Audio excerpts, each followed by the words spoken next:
Hey guys, be sure to like me on Facebook and follow me on Instagram for extra content you won't see here. Click the links in the description below. Hey, what's up guys, Era94 back again with another action figure review. Today we are going to look at the Bandai Tamashii Nations SH Figuarts. This is the MIMBAN Stormtrooper from Solo: A Star Wars Story. And I'm really liking this box, and I think it has to do with that yellow. The yellow and black go well together, so they're got the yellow background behind the Stormtrooper with the yellow, behind the font, and right here the Solo logo up top. Looks good together, even though they are still using the same design for the box. Nothing's changed. But the colors look nice. So there's the MIMBAN Stormtrooper. There's the side of the box, and there is the back. And that's about it. So let's get them out the box and see what we got here. Alright, and there we have the MIMBAN Stormtrooper out of the box. And this is a very unique looking Stormtrooper. I mean, it's pretty much the same design as the original trilogy Stormtroopers, of course.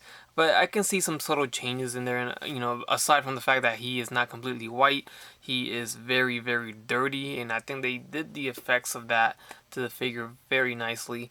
Of course, this particular Stormtrooper appears in Solo: A Star Wars Story on a mining planet, so that kind of answers the question of why he looks the way he looks. And the figure does come with a little cape or coat, which is nicely painted with the detail of all the splatter and the dirt on there. It looks good. Along with the figure, you do get a few accessories. We'll go ahead and start it off with one of his rifles, which is just black and a little silver right down the side, but you can see the sculpt is nice. The texture on the grip looks nice. And everything else looks nice about it. And then he does come with another weapon. We have, I think this is just the standard E11, just all black. And then some other accessories. So we do get two fists attached to the figure itself. And then we get a pointing finger, which is used for the trigger finger as well. And that goes for both hands, so left and right. And then we have two hands that are open, posed to grip the bottom of the barrel of the rifle. So this is pretty much similar to what we've gotten before in all the other troopers. Alrighty, and here's your close look at the MIMBAN Trooper.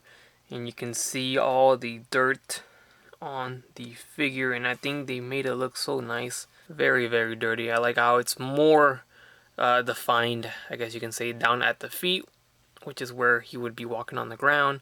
And then it's not as dirty on the torso, which makes sense, or on the forearm. And then there is the back cape. Looking good. Overall, I do like this this color scheme, or this paint, I guess, not color scheme, but the paint job they did to make it look the way it looks. I think they did a good job.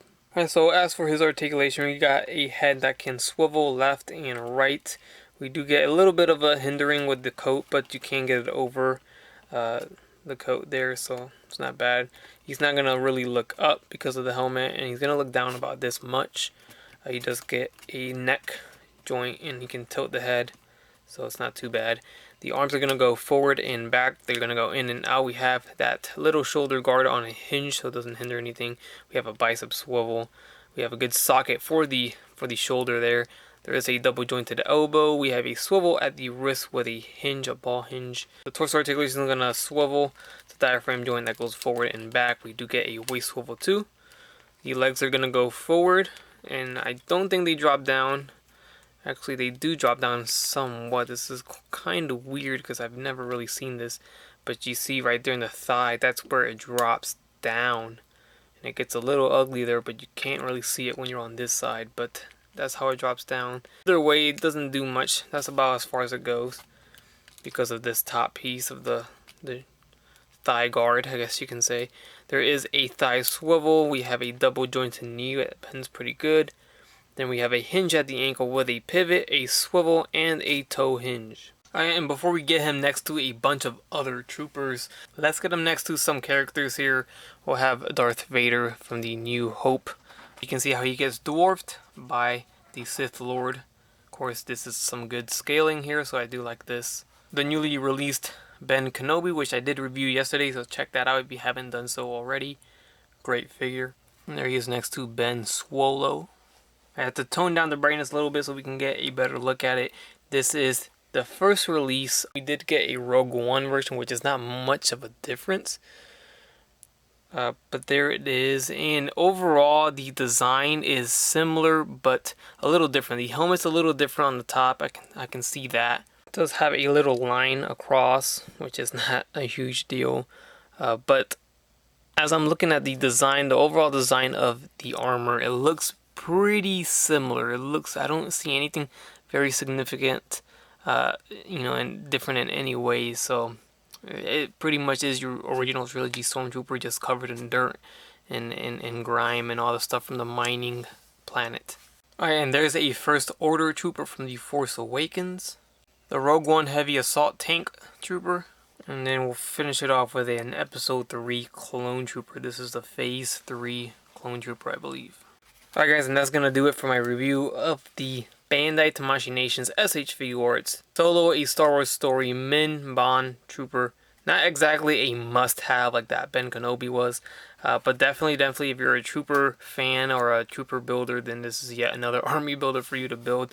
Although I don't think he came out that much in the movie. I don't really remember it that significant, like where there was a lot of MIMBAN troopers around. But if you do want to get a little Solo A Star Wars Story display going and get some troops. All in all, yes, it's another Stormtrooper, but we're going to get a new type of Stormtrooper in every single movie that comes out. So overall, I think it's a nice, cool looking design. It's not a horrible figure at all. Of course, it's not highly articulated because of the design of the armor. It's not going to allow him to do splits or anything like that, or to bend his arm backwards, but he still can get natural Stormtrooper poses. That's it, guys. Hope you guys enjoyed the review. Leave a comment. Subscribe if you have not done so already. And as always, guys, may the Force be with you. Bye.